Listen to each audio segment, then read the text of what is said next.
Les éditions Tellem présentent un enregistrement intégral de La saison des papillons noirs de Priscilla Morris, lu par Anne-Sophie Marie. À ma mère. 1. Printemps. Entre les cours, les expos à préparer, les réunions, la paperasse, la famille, la cuisine, le ménage, les courses, Zora, arrivée au point médian de sa vie, a parfois l'impression de faire du surplace. Pas une minute à elle. À 55 ans, elle a peut-être bien dépassé le point médian d'ailleurs, mais elle s'était toujours imaginé ces années-là, sa fille partie, elle-même n'étant pas encore trop vieille, comme une vaste plage de temps libre et productif. Elle s'attendait à de longues journées de béatitude dans son atelier, sauf que tout empiète en permanence. Il y a le rythme impérieux du tram et le cliquettement des fenêtres poussiéreuses, l'inquiétude. Elle appuie son front contre la vitre pour s'imprégner de sa ville à cette heure étrange. Dans la rue, le vent charrie des prospectus qui s'entortillent, et au loin les montagnes oscillent dans la lueur d'avant l'aube. Le contour des choses, immeubles, voitures immobiles, ivrognes endormis, est poreux. Le seuil entre nuit et jour est encore incertain. Il lui semble qu'elle pourrait aussi bien retourner dans l'une qu'avancer dans l'autre. Son mari, le seul autre passager, garde les yeux fermés et s'agrippe à la barre. Sa tête pend en avant, sa longue échine courbée. Elle a eu toutes les peines du monde à le tirer du lit. C'est le week-end et elle espérait passer son temps à l'atelier, mais le bref coup de fil reçu à 5 heures du matin a eu raison du reste. « Quelqu'un est entré par effraction », l'a informé la voisine de sa mère. « Des délinquants, des voyous, Dieu sait qui encore. Ils ont bu et dansé toute la nuit, en poussant des cris de sauvages. La police ne veut rien savoir. » Une froide aiguille d'angoisse s'est enfoncée dans le ventre de Zora. Certes, s'est-elle raisonnée, la voisine de sa mère a toujours fait une montagne d'un rien et pensé le pire de tout le monde. Les voyous ne sont sûrement qu'une poignée d'adolescents fumeurs de pétards, venus s'amuser un peu dans un appartement vide. Fragno et elle se sont tout de même dépêchés, ont attrapé des vêtements à tâtons, les ont boutonnés de leurs doigts tremblants. Par la fenêtre du tram, Zora, avec un coup de cœur, aperçoit de vieux canapés surmontés de barbelés, qui ont été traînés dehors pour barrer certaines rues. Elle a déjà lu des articles à ce sujet, mais n'a jamais été debout assez tôt pour en être témoin. Elle sait, comme tout un chacun, que des hommes cagoulés de noir font ça toutes les nuits pour diviser la ville en enclaves. Ces nationalistes furtifs peuvent être n'importe qui, un voisin, un amant, un ami. De toute manière, cela ne sert à rien. Au matin, les habitants déconcertés, qu'ils soient musulmans, croates ou serbes, poussent simplement les barricades sur le côté et retournent à leurs occupations. Dans une autre rue, le pavé est jonché de restes de bougies, de bouteilles vides, de tracts et de fleurs flétries, les vestiges d'une marche pour la paix. Lorsque le tram atteint les berges, Zora aperçoit une famille debout sur le trottoir, près du pont. Leurs vêtements frustes, leurs sacs usés et les foulards que portent les femmes indiquent qu'ils viennent de la campagne. Zora se demande où ils vont. Un scintillement de bronze éclaire les eaux de la Meliatska. Les arbres qui reverdissent agitent leurs grappes de fleurs. Le tram brinque-balle le long de la rivière en direction de la Viletchnitsa, l'ancien hôtel de ville. Zora entrevoit la rangée de fenêtres sous la corniche du toit. C'est là que se trouve son atelier, entre les nids d'hirondelles suspendues sous la frise sculptée. Une averse de neige fondue s'abat au moment où ils descendent du tram et leur fait presser le pas. Lorsque Zora gravit les vieilles marches de pierre de l'immeuble Habsbourg où elle a grandi, l'air, comme toujours, sent le moisi et la cave. Au 2e étage, la porte a été forcée. Le bois noir enfoncé est brisé en éclats. Ils hésitent tous les deux sur le seuil. De la techno se déverse du salon, au bout du couloir. Boum, boum, boum, entend-on, et une voix de femme qui monte dans les aigus. Zora suit son mari à l'intérieur. Des cristaux de glace fondent sur son long manteau d'hiver. Dans le salon, les volets sont fermés et une brume de tabac flotte dans l'air. 2 grands jeunes hommes sont vautrés sur les chaises viennoises de sa mère, leurs baskets posées sur la table basse où hurle un ghetto blaster, à côté d'une épaisse liasse de billets de banque. Des bouteilles vides et des vêtements traînent un peu partout. L'un des jeunes a un magazine ouvert sur les genoux. L'autre souffle des ronds de fumée, le bras touchant presque le sol. Le bout orange de sa cigarette a un cheveu du beau kilim turc. « Qu'est-ce que vous faites là ?» demande Zora d'un filet de voix au perché. « On va appeler la police !» Les intrus tournent vers elle des visages durs et impassibles. L'un d'eux se penche pour arrêter la musique, l'autre étire les 2 bras au-dessus de sa tête et prend son temps pour se lever. Zora remarque qu'un tableau peint par son père a été jeté par terre. « Allez !» s'impatiente-t-elle en poussant Fragno dans la pièce. Le second type se lève à son tour. Sa chaise se renverse sur le parquet et tous se mettent à crier en même temps. Zora respire un grand coup pour se calmer, puis contourne les 3 hommes qui gesticulent. C'est seulement alors qu'elle voit le 3e intrus. Une femme minuscule juchée sur un fauteuil devant le poêle en faïence verte, le tisonnier dans la main. Ses pieds ne touchent pas le sol, mais son buste est large, imposant. Ses cheveux noirs sont remontés en un haut chignon à la Sissi. Ses joues sont fardées d'un rouge épais, et sur ses cils, le mascara séché forme des paquets. La bouche pleine d'une pâtisserie sirupeuse, dont elle a une boîte sur les genoux, elle regarde Zora bien en face. « Elle est morte !» dit-elle. « J'en suis sûre. » Zora sent la chaleur lui monter au front. « Qui ça ? De qui vous parlez ?» Sans se presser, la femme se lèche les doigts, puis agite la main autour d'elle. « De la proprio d'ici, évidemment. »« La proprio, c'est ma mère, et elle est bien vivante. » La femme a un bref éclat de rire. « Elle est où, alors ?»« Elle vit chez nous en ce moment. »« Ah, et pourquoi on devrait vous croire ?» intervient l'un des hommes dans le dos de Zora. Elle fait volte-face. Plutôt embarrassée, elle se rend soudain compte que, malgré la différence de taille, l'intruse est leur mère. Ils ont les mêmes traits impérieux, les mêmes yeux écartés, les mêmes lèvres retroussées. « Mais bon Dieu, vous ne pouvez pas vous installer comme ça chez les gens, simplement parce qu'il n'y a personne sur place !» s'exclame Fragno, les joues écarlates. « Ah mais si, justement !» gronde l'un des fils. « Il a rien écouté, le papy !» Vu le monde qui quitte la ville en ce moment, le gouvernement a déclaré que les apparts abandonnés étaient propriété de l'État et mis à disposition de tous. Ça poussera les gens à réfléchir avant de partir, ajoute son frère. En fait, on pourrait même dire qu'on rend service à Sarajevo. Les 2 jeunes gens sont hilars et leur mère rit tout bas. Zora lance à Fragno un regard perplexe. On est à la mi-mars et la situation est instable depuis des mois.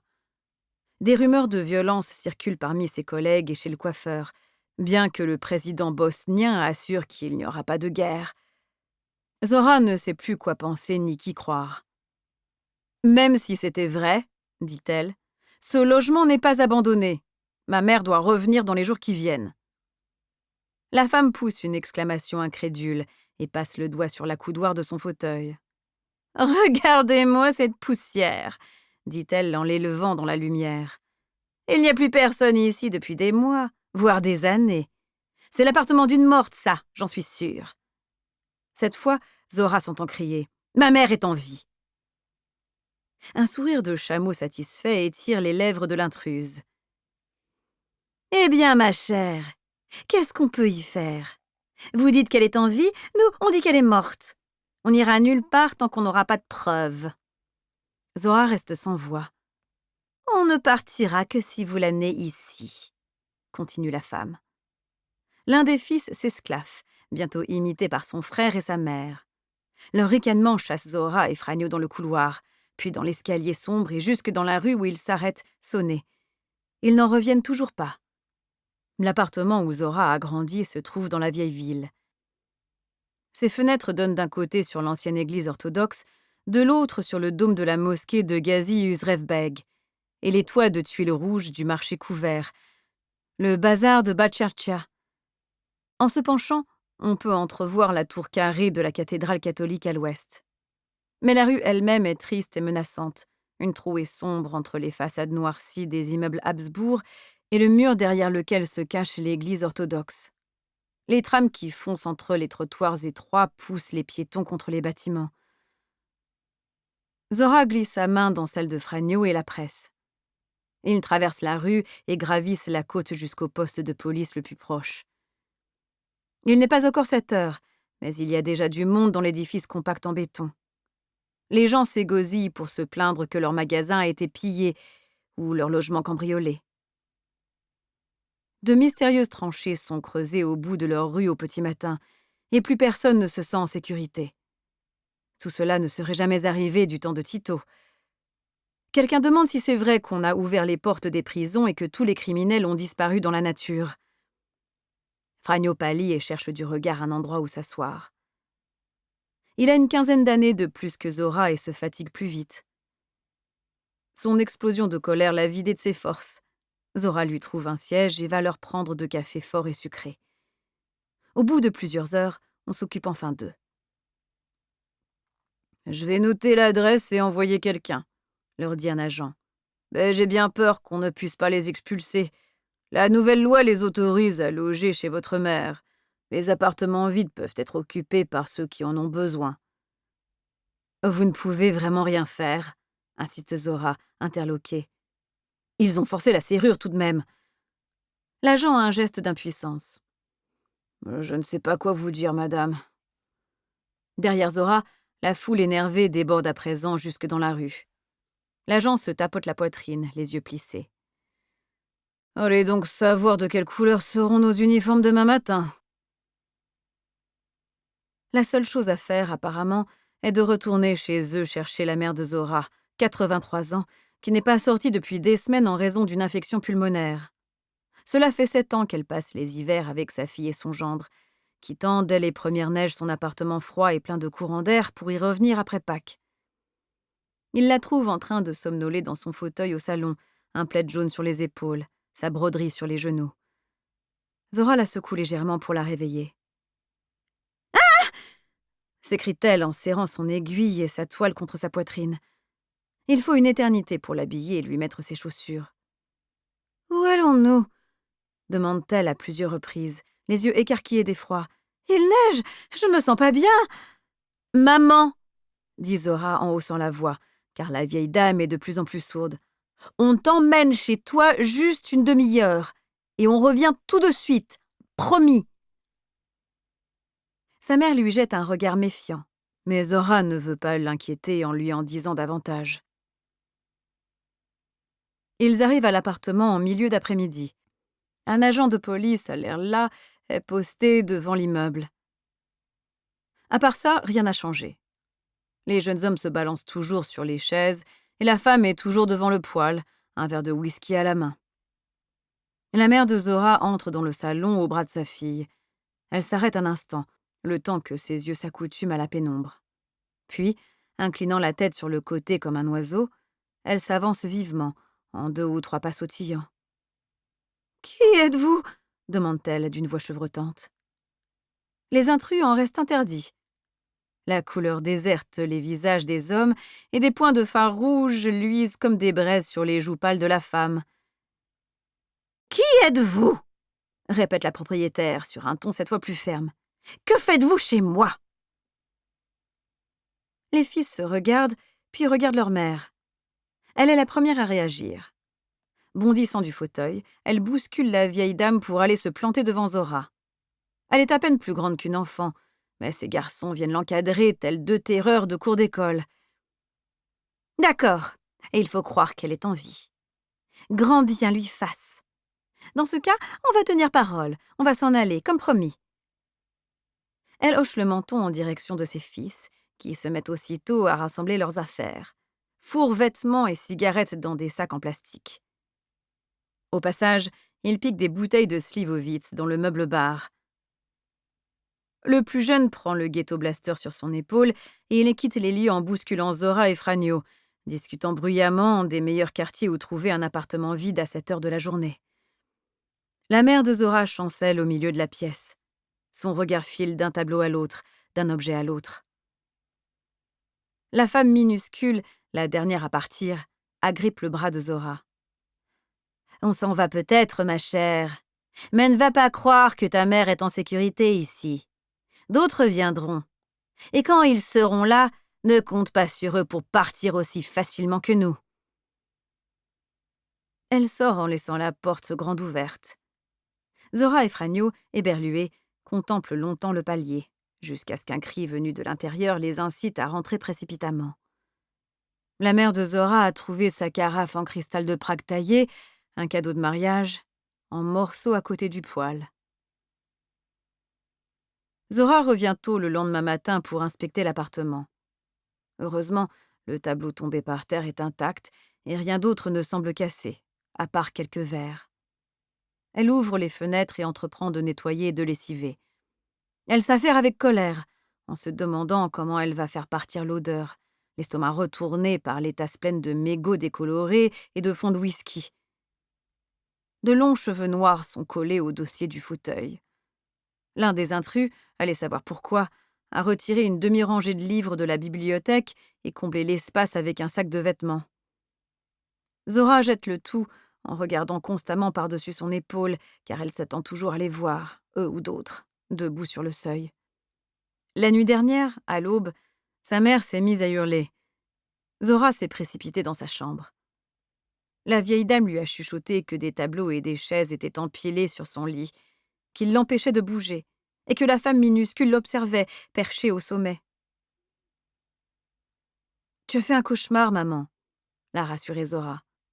Et elle a regonflé l'édredon pour lui prouver qu'il n'y avait que de l'air au-dessus. Maintenant, en ramassant avec une pelle les cendres du poêle, elle se demande avec inquiétude si sa mère n'aura pas trop peur pour revenir dans quelques semaines. Ce poêle ancien, qui occupe tout un angle du salon, est le seul moyen de chauffer l'appartement. Chaque hiver, chez eux, elle est un peu plus dépendante. Elle quitte de moins en moins son lit et a besoin d'une attention et de soins constants. Et pourtant, au printemps, elle revit. Une fois de retour dans ses meubles, elle semble perdre 10 ans en une nuit et redevient la mère capable et énergique que sa fille a connue enfant. Zora redoute le moment où elle renoncera à rentrer et continuera de décliner.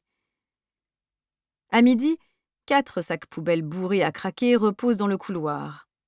L'appartement, aéré et astiqué du sol au plafond, n'a pas été aussi propre depuis des années. Sa mère sera ravie. Zora s'assied un instant dans le fauteuil pour se réapproprier l'espace. Du temps de l'Empire austro-hongrois, l'immeuble entier appartenait à sa famille maternelle, qui possédait de vastes étendues de forêt sur le plateau de Romagna, dans l'est de la Bosnie. Mais avec le déclin de leur fortune et de leur exploitation forestière, ses membres ont dû le diviser en appartements qu'ils ont revendus un par un, jusqu'à ce que le communisme achève de distribuer le restant de leurs biens et de leurs terres. Les parents de Zora, son petit frère Tomislav et elle, ont ainsi vécu entassés dans un second étage réduit de moitié, au milieu de meubles hérités de l'époque faste, mais sans moyens suffisants pour rénover la plomberie ou installer un chauffage digne de ce nom.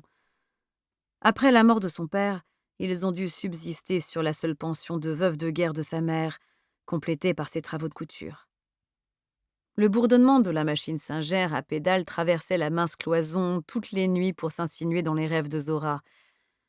Sa mère était attachée à l'appartement, mais elle, à l'adolescence, le trouvait vieillot et sinistre.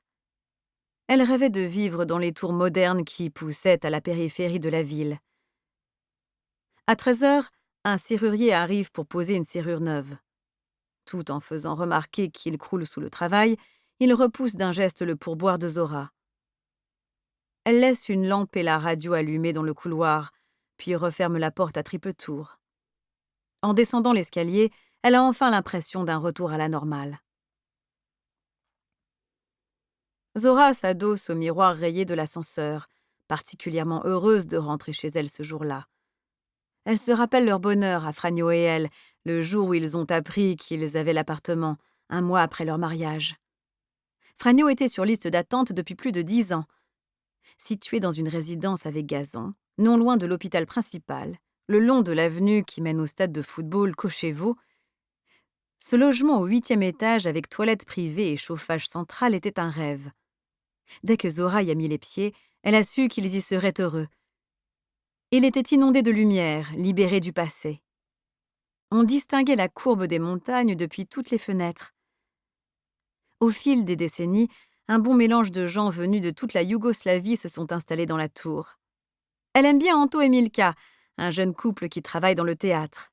Ils habitent en face, sur le même palier, et il s'arrête souvent pour bavarder avec elle. Elle va aussi de temps en temps prendre un café et du gâteau aux noix chez Almassa, mariée à un chirurgien thoracique 2 étages plus bas.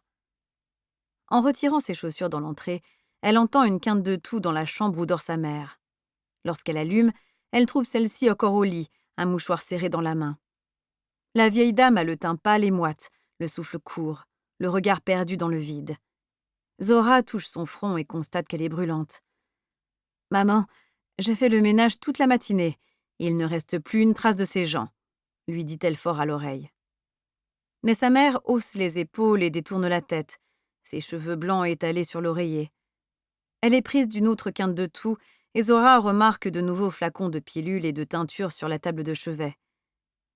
Depuis le seuil, Franio lui fait signe de le rejoindre.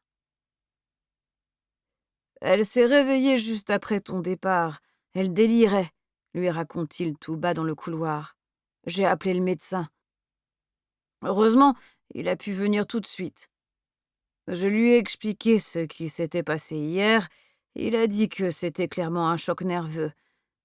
Très inquiétant à son âge et avec ses problèmes pulmonaires. Ça pourrait dégénérer en pneumonie. Qu'est-ce qu'on fait alors ? » Franio tire une cigarette de son paquet de Drina. Il a prescrit un repos complet et du calme. Il faut éviter le stress. Il préconise de l'emmener à la campagne, ou même hors du pays, si possible. Adossée au mur, Zora hausse les sourcils. Il était bizarre. Il n'a pas arrêté de demander si tu étais là, parce qu'il voulait te dire quelque chose de serbe à serbe. Il souffle un mince filet de fumée et la regarde dans les yeux. Ses iris noisettes sont parsemés d'or. Je réfléchis. Et si on allait à Fauvent plus tôt que prévu ? Partons dès maintenant. On n'attend pas cet été ? Elle imagine un instant le bonheur que ce serait.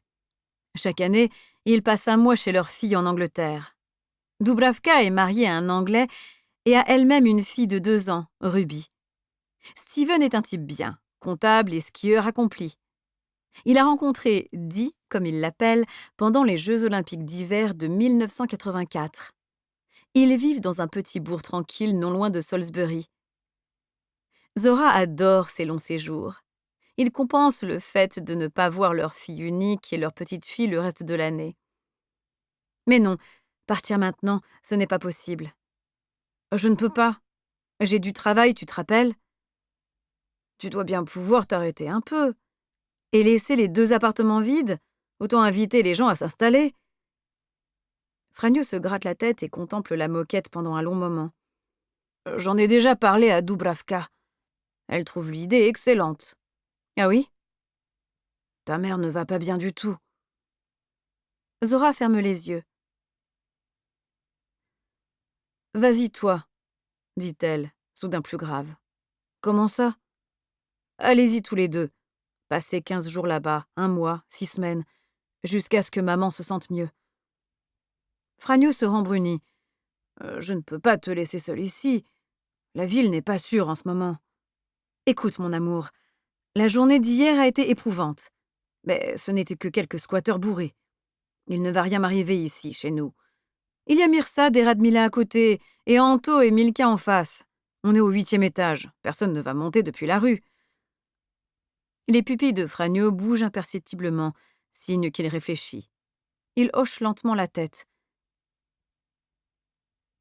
Si je pars, je reviendrai dès que possible. Au pire, ta mère pourra rester un peu plus longtemps. Dubravka l'adore, tu sais bien.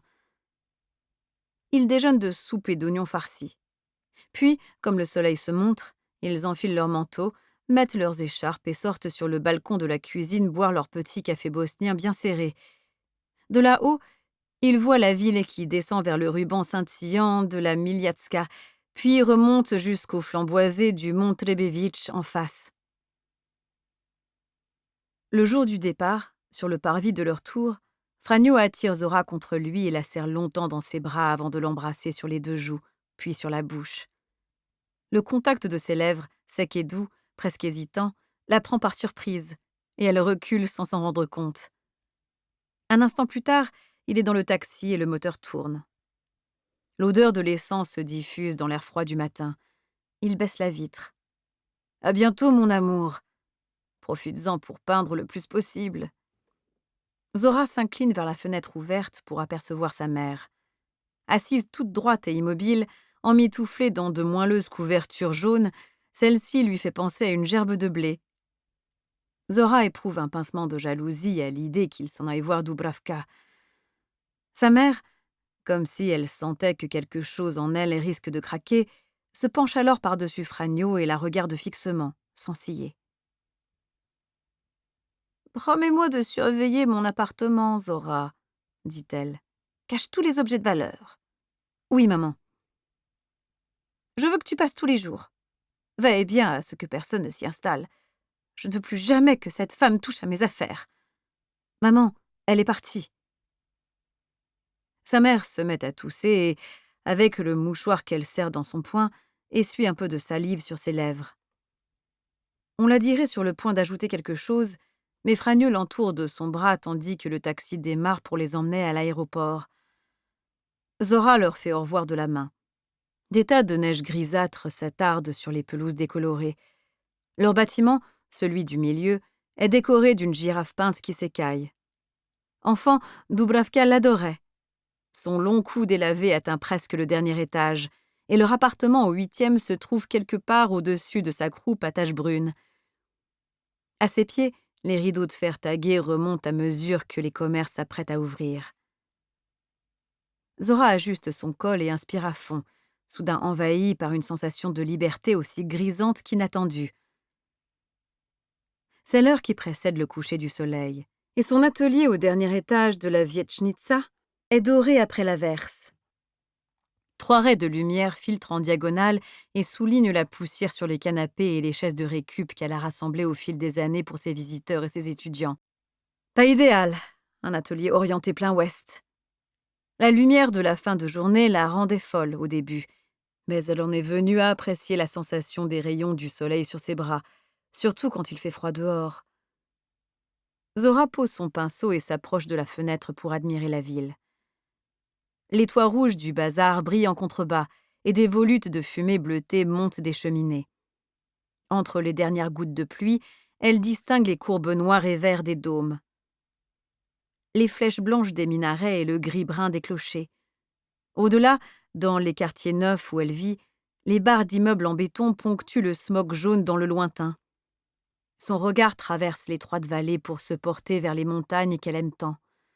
Dubravka, assise enfant derrière la fenêtre de leur appartement, s'émerveillait que ces montagnes paraissent si proches. Il lui semblait qu'en se penchant juste un peu, elle pourrait les toucher. Ça devait être pendant l'été, quand elles étaient comme dilatées par la verdure. L'hiver, au contraire, elles semblent se rétracter sous un épais manteau blanc. À présent, en cette fin du mois de mars, alors que les derniers paquets de neige glissent des branches des sapins, le soleil rebondit sur quelque chose de métallique qui se déplace sous les arbres. On dirait que des véhicules manœuvrent pour se mettre en position près de la crête. Les gens racontent que les chars de l'armée nationale yougoslave sont venus pour les protéger. Mais Zora n'en voit pas bien la nécessité ici, où tout le monde s'aime. Elle tambourine de ses doigts repliés contre la vitre, comme pour chasser un pigeon. Elle baisse le store et retourne à son double chevalet. La forme du pont des Chèvres commence à se préciser. Une fleur des champs solitaires s'élève au premier plan, pointue comme un lupin et haute comme un homme, tandis que des ténèbres béantes patientent sous l'arche unique du pont ottoman. D'ordinaire, elle ne peint jamais à si grande échelle. Il lui a fallu une journée entière pour construire sa toile, et elle a dû assembler 2 chevalets pour la soutenir. Mais elle veut donner à celui qui regarde l'impression qu'il peut entrer dans le tableau et s'y fondre. Il y a le désir que la toile vous absorbe, que tout ce qui se trouve au-delà disparaisse.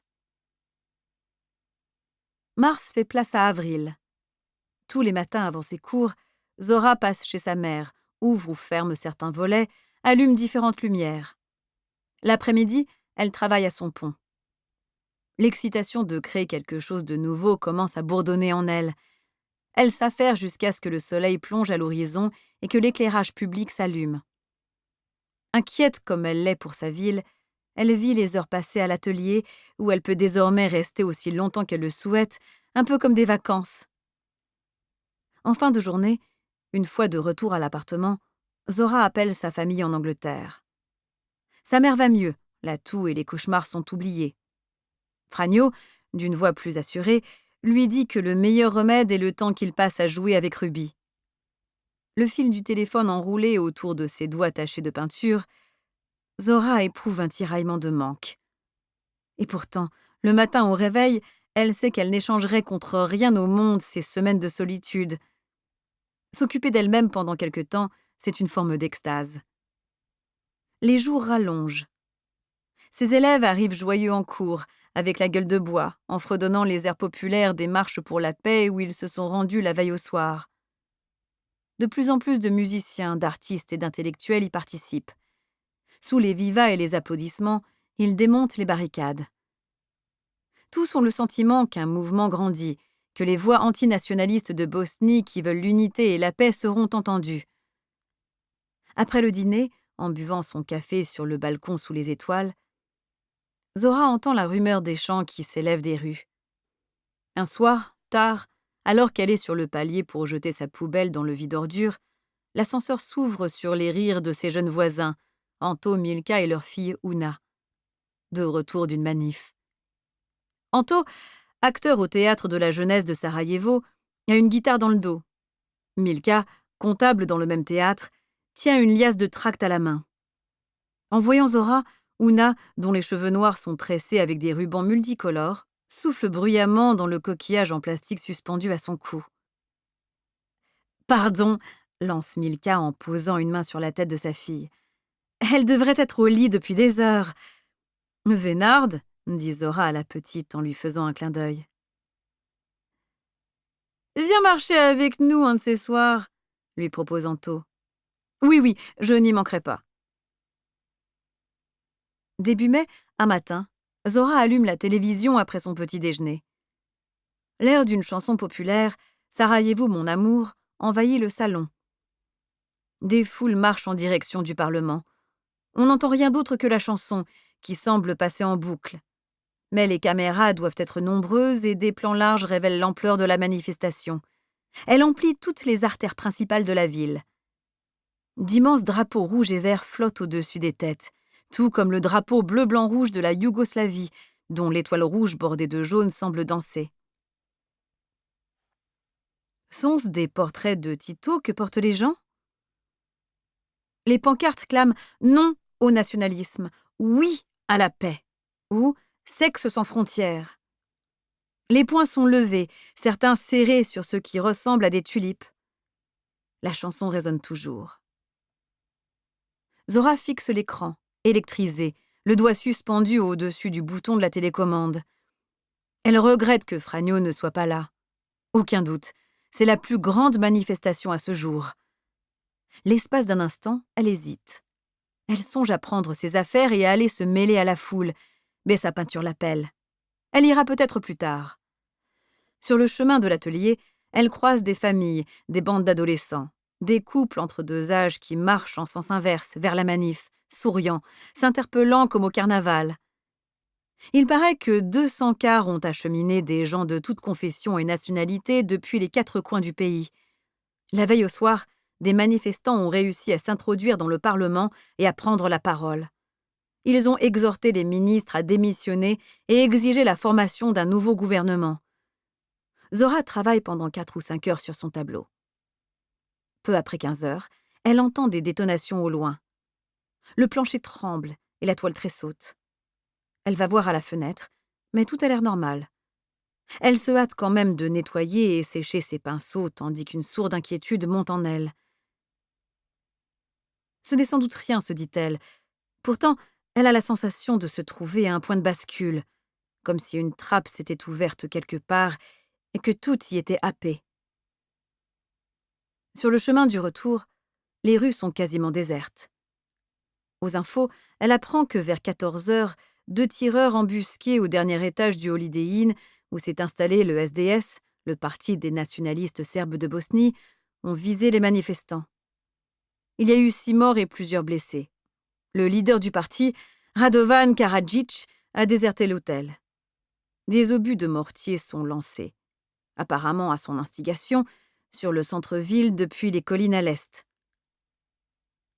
Lâchant la télécommande, elle s'effondre dans le canapé, les yeux secs, rivés à l'écran. Elle prie pour que personne de sa connaissance n'ait été blessé. Le journal se poursuit. Le président musulman de la République de Bosnie-Herzégovine, Alija Izetbegović, lance un nouvel appel à la mobilisation. Il demande à tous les citoyens, musulmans, croates et serbes, de se lever pour défendre la ville. Et là, alors que Zora en est encore à essayer d'assimiler toutes ces informations, tombe l'annonce que la Communauté économique européenne vient de reconnaître l'indépendance de la Bosnie, décidée par référendum il y a un mois. Pour la première fois depuis plus de 5 siècles, la Bosnie-Herzégovine est officiellement un État souverain. Le lendemain, Zora est prise d'une puissante envie de marcher jusqu'au pont des Chèvres pour s'éclaircir les idées. Sa dernière conversation téléphonique avec Franjo l'a perturbée. C'était comme s'ils étaient tous les deux trop bouleversés pour s'écouter. Ils s'exprimaient par bouffées paniquées, parlaient en même temps, rien ne collait. Il lui disait à quel point il aurait voulu être là en ce moment historique où les choses avançaient enfin. Et l'instant d'après, il l'implorait de ne pas sortir, soutenait que c'était bien trop dangereux. Zora lui a assuré qu'elle allait bien. Elle se sentait étrangement vivante, euphorique même. C'était libérateur de se voir reconnue par le monde entier et débarrassée de Milosevic, cet homme si résolu à tordre la Yougoslavie pour en faire quelque chose de laid, empli de haine. Et pourtant, aussitôt après, la terreur l'a saisie. La ville a été bombardée. 6 civils ont été tués lors d'une manif à laquelle elle a failli se rendre. On a tiré sur des gens qui portaient des bougies et entonnaient des chants de paix. Cela aurait pu être n'importe lequel de leurs voisins ou amis. Pendant un bref moment, on a pu croire que le mouvement antinationaliste arrivait à quelque chose, mais à présent, comment savoir à quoi ressemblera la Bosnie qui vient de naître? Zora passe devant l'ancien hôtel de ville et continue de longer la rivière. Au-delà des dernières maisons, à la lisière de la ville, la berge pavée devient un chemin pierreux qui rejoint l'entrée d'une gorge. Le bruit de la circulation fait place aux chants d'oiseaux et aux clapotis de l'eau en contrebas. Des falaises abruptes se dressent, barrées de corniches herbues où paissent des moutons. Les arbres commencent à reverdir dans la montagne. Zora emplit ses poumons. Franjo sera bientôt de retour. L'itinéraire qu'elle emprunte était autrefois une portion de la grande route commerciale qui reliait l'Europe centrale à Constantinople. Son père et elle venaient souvent s'y promener quand elle était enfant et cherchaient des formes d'animaux dans les nuages et les rochers. Il lui racontait l'histoire d'un jeune berger appelé Mehmed, qui avait trouvé un sac d'or enterré sous les hautes herbes où broutait son troupeau. Avec l'argent, Mehmed s'offrit la meilleure éducation à Constantinople et devint un riche marchand. De retour chez lui des années plus tard, il ordonna la construction d'un pont à l'endroit précis où il avait trouvé l'or. Le plus grand architecte de l'Empire, celui qui avait dessiné le pont à 11 arches de Visegrad, fut engagé. Bientôt, un ouvrage de pierre blanche enjamba la Miliatska, le pont des Chèvres. C'était là que les dignitaires de Sarajevo accueillaient les voyageurs venus de l'Est, fourbus après des semaines passées sur la route poussiéreuse des caravanes. Ce beau pont ottoman à arche unique était le signe que l'on arrivait en vue de la ville des jardins et des fontaines, enveloppée de montagnes et réputée être un refuge pour toutes les religions. Zora adore cette histoire. Elle a hâte d'apercevoir le pont. Une fois contournée la butte sur laquelle se dresse le vieux fort, la présence de plusieurs hommes en train d'ériger une barricade à une 50aine de mètres l'arrête net. Entièrement vêtus de noir, ils arborent de longues barbes et tiennent des fusils. Zora, la bouche sèche, cherche du regard un autre passage, mais il n'en a pas. L'un des hommes relève la tête. Comme il s'approche, elle constate avec stupeur que son calot porte l'insigne à tête de mort des Tchetniks. Une image lui revient, celle de sa mère cousant une étoile rouge sur le calot de son père. Et tout, le chemin pierreux, les falaises, le ciel gris, tout bascule comme si on tirait dessus d'un coup sec. Le cauchemar qui a marqué son... Nous espérons que vous avez apprécié cet aperçu. Pour continuer à écouter ce livre audio sur Google Play Livres, utilisez le lien dans la description de la vidéo.